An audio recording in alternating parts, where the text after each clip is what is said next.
Hello दोस्तों। तो कैसे हैं आप लोग? उम्मीद करता हूँ अच्छे होंगे। मैं भी बहुत अच्छा हूँ। तो हम लोग क्लास 10th का मैथमेटिक्स पढ़ रहे हैं, ठीक है। और पिछली क्लास में हम लोगों ने एक्सरसाइज 2A ख़त्म कर ली थी, जिसमें से ग्राफ द्वारा मैंने आपको बताया था कि किस प्रकार से शून्यांक निकालते हैं। और मैंने आपको एक पदी बहुपद, दो पदी बहुपद, तेरपदी बहुपद और क्या कहते हैं घात के रूप में भी एक घातीय बहुपद, द्विघातीय बहुपद, त्रिघातीय बहुपद, सारे के सारे मैंने आपको बता रखे हैं, बहुत डिटेल से बता रखे हैं। तो यदि आप लोगों ने नहीं देखे हैं तो आप पहले उन्हें ज़रूर देख लीजिएगा, ठीक है।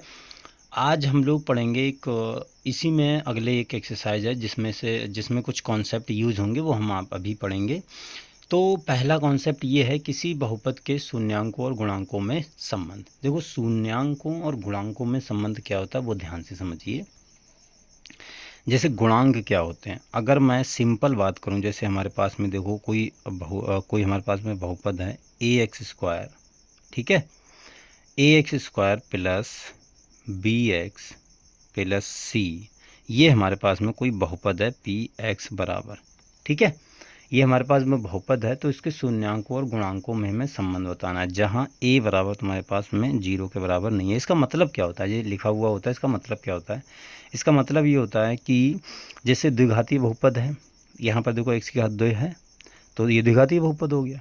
तो द्विघातीय बहुपद का जो क्या कहते हैं x², अब जहाँ यहाँ पर सबसे बड़ी x की घात कितनी है 2, तो उसका गुणांक 0 नहीं होना चाहिए। अगर 0 हो गया, मान लो a बराबर 0 हो गया, तो ये क्या रहा तुम्हारा, ये वाला टर्म तो 0 हो गया, ये वाला पद बचा क्या bx प्लस c, तो ये घातीय बहुपद आ जाएगा, तो ये फिर द्विघातीय बहुपद नहीं रहेगा, इसलिए ये लिखा जाता है कि ये 0 नहीं होगा। अब देखो, ये हमारे पास में बहुपद है, इसके शून्यांकों और गुणांकों में संबंध बताना है। तो देखो, सबसे पहले हमें गुणांकों की बात करूं तो मैं अगर पूछूं कि x² का गुणांक क्या होगा, गुणांक का मतलब होता है कि जैसे मैंने x² का पूछा है, तो x² के अगले गुणा में क्या लिखा हुआ है, विद चिन्ह के साथ, जो भी चिन्ह है उसका। जैसे यहाँ पर x² का गुणांक क्या होगा, x² के आगे क्या लिखा हुआ है, a, तो ये क्या होगा, x² का गुणांक हो गया तुम्हारे पास में a, ठीक। यहाँ पर अगर मैं x का गुणांक पूछूं, सिर्फ x का, तो उसके अगले क्या लिखा हुआ है b, तो इसका गुणांक हो गया b, ठीक। यहाँ पर अचर पद कितना है c, तो अचर पद हमारा c हो गया। तो ये होते हैं गुणांक, घात जो ऊपर लगी होती है, गुणांक जो अगले लिखा हुआ होता है। जैसे मैं सिंपल पूछूं 2x² प्लस 5x प्लस 6, ये पूछ लूँ, और मैं इसमें पूछूं कि x² का गुणांक कितना है, x², यानी पूरे इसका पूछना है, x² गुणांक कितना है, इसके अगले कितना लिखा हुआ है 2, तो ये 2 हो गया, ठीक है। जैसे मैं पूछूं -3x² माइनस 6x प्लस 7, ये है। यहाँ पर मैं x का गुणांक पूछूं, x का गुणांक, तो x का गुणांक कितना होगा, x के अगले क्या लिखा हुआ है, 6 लिखा हुआ है, चिन्ह जरूर देखना है, तो माइनस का 6, तो इसका हो जाएगा -6। x² का गुणांक पूछूं तो क्या आएगा, x² का गुणांक पूछूंगा तो यहाँ पर देखो x² के अगले कितना लिखा हुआ है 3, किसका, माइनस का, तो ये -3, तो ये हो गया तुम्हारा गुणांक। तो गुणांक ये होते हैं, ठीक है, राइट। अब हमें ये हमारे पास में कोई बहुपद है, द्विघातीय बहुपद है, तो इसके हमें गुणांक निकालने, तो क्या निकालेंगे, देखो इसके मान लेते हैं, जो इसके शून्यांक होंगे, माना अल्फा और बीटा, इसके क्या हैं, शून्यांक हैं, ठीक है। शून्यांक का मतलब समझ रहे हैं, जो इस समीकरण को संतुष्ट करेंगे। संतुष्ट का मतलब ये होता है कि अल्फा, एक्स की जगह पे मैं अगर अल्फा रख दूंगा और इसको हल करूंगा, इसमें एक्स की जगह पे अगर मैं अल्फा रख दूंगा और इसको हल करूंगा, तो उसका मान 0 आएगा। सेम अगर x की जगह मैं बीटा रख दूंगा और उसको हल करूंगा, तो उसका मान कितना आएगा, 0। अभी हम नाइन्थ क्लास में, देखो हमने नाइन्थ क्लास में पढ़ लिया शून्यांक किस प्रकार से निकालते हैं, ठीक है। देखो जैसे हमारे पास में x² प्लस 5x प्लस 6 बराबर, ये मान लो बहुपद है हमारे पास में द्विघाती, इसके हमें शून्यांक निकालने हैं। देखो मैं बता दे रहा हूँ कि 0 क्यों आएगा। जैसे इसका मैं गुणनखंड करूँगा तो x² plus 3x plus 2x, गुणनखंड तो आते होंगे निकालना, प्लस 6, ये हो गया। तो x², x कॉमन ले लो, तो x प्लस 3 और 2 और x प्लस 3, ठीक। दोनों में x प्लस 3 कॉमन ले लो, तो x प्लस 3 कॉमन लोगे तो क्या आएगा, x प्लस 2। तो अब देखो शून्यांक, ये अगर मैं बात करूं कि इसके शून्यांक मुझे निकालने हो तो बराबर करना पड़ेगा 0। तो बराबर 0 करोगे तो इसके बराबर भी 0 शून्यांक निकालने के लिए।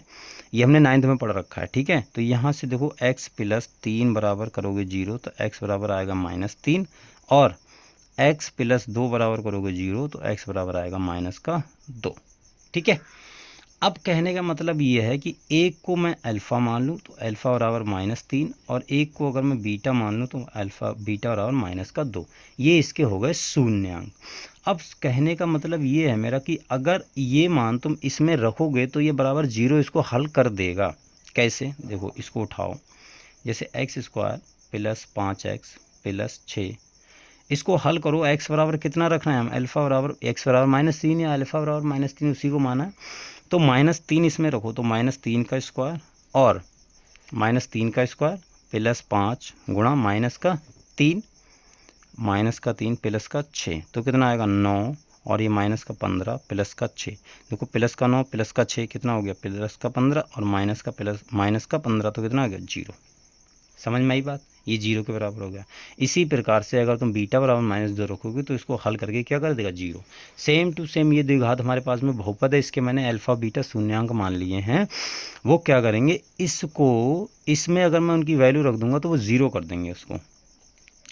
तो क्या मैं ये लिख सकता हूँ कि देखो अब जो इसके शून्यांकों का जो भी होता है, शून्यांकों का योग जो होगा, दो चीज़ें आएंगी, शून्यांकों का योग।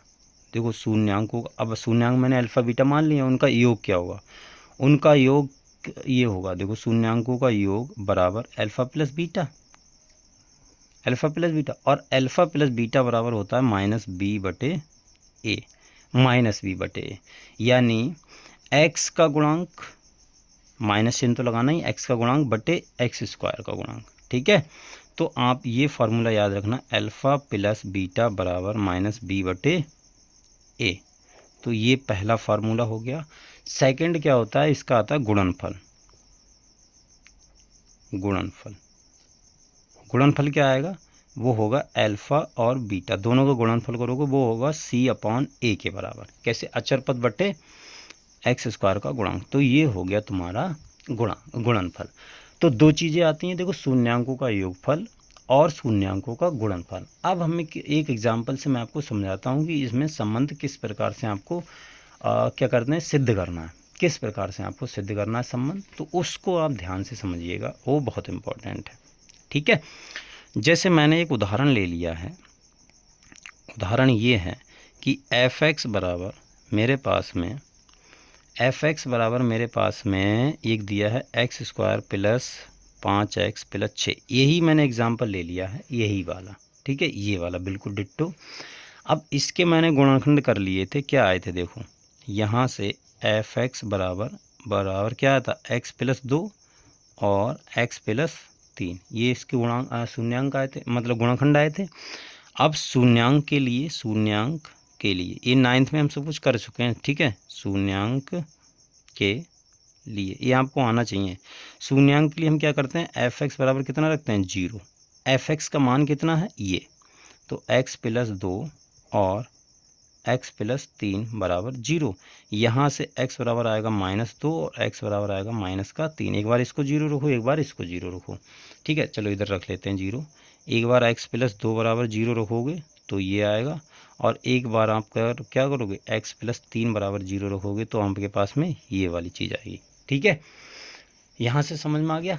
अब देखो इसको हम मान ले रहे हैं, शून्यांक ये आ गए, तो इसको हमने मान लिया, माना अल्फा बराबर -2 और बीटा बराबर -3, ठीक। अब हमें पता है चूंकि योगफल कितना होता है, योगफल यानी अल्फा प्लस बीटा बराबर कितना होता है, -b/a, ठीक है।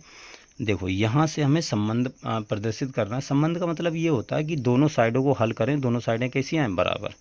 तो अल्फा बराबर कितना है, -2, बीटा बराबर कितना है, -3, तो ये आ गया बराबर माइनस b का मान कितना है, हमेशा ऐसे ही करना है, ये नहीं कि इसी की वैल्यू उठा के यहाँ पर रख दी, नहीं, बी का मान रखना है तुम्हें।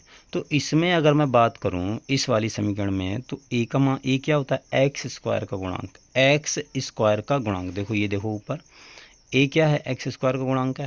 हर किसी में यही से तुम्हें तुलना करना है तुम्हें, ठीक है, हर किसी सवाल में अगर तुलना करनी हो तो इसी प्रकार से करना है। तो ए क्या होता है, एक्स स्क्वायर का गुणांक, और एक्स स्क्वायर का इसमें गुणांक क्या है, एक्स स्क्वायर के अगले क्या लिखा है, कुछ भी नहीं, कुछ भी नहीं लिखा हुआ है। अगर कुछ भी नहीं लिखा हुआ होता तो वहाँ पर 1 होता है, हमेशा ध्यान रखना, क्योंकि अगर मैं इसका 1 से गुणा भी कर दूंगा कोई फ़र्क नहीं पड़ेगा। तो ए का मान आ गया 1, बी का मान आ गया तुम्हारे पास में 5, एक्स का गुणांक होता है बी, और सी कितना आ गया, सी आ गया 6, ठीक है।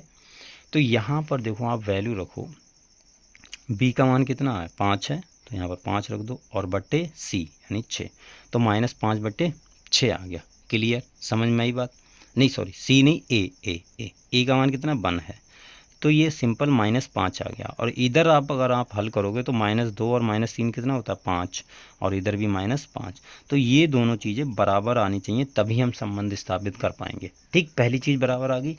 दूसरी चीज़ होती है गुणनफल। गुणनफल यानी अल्फ़ा बीटा बराबर क्या होता है, C/A। तो अल्फ़ा का मान कितना है, -2, और बीटा का मान -3, सिंपल। और सी का मान है 6, ए का मान है 1, तो ये इधर तो 6 हो गया, इधर कितना हो गया, 2 3 6, और माइनस माइनस प्लस हो जाएगा, इधर भी कितना अच्छा है, तो ये 6 बराबर 6 आ गया, राइट। तो ये हमारा संबंध स्थापित हो गया। किसी भी सवाल में आपको जब संबंध स्थापित करना हो तो ऐसे ही करना, राइट। तो अगले हम लोग, आप तब तक यहाँ तक कंप्लीट कीजिए, अगले हम लोग और भी इससे संबंधित सवाल करेंगे, एक्सरसाइज कंप्लीट करेंगे, तब तक आप इसको यहाँ तक कंप्लीट कर लीजिएगा, राइट। चलिए फिर आज के लिए इतना ही रखते हैं, मिलते हैं अगली वीडियो में, तब तक के लिए बाय।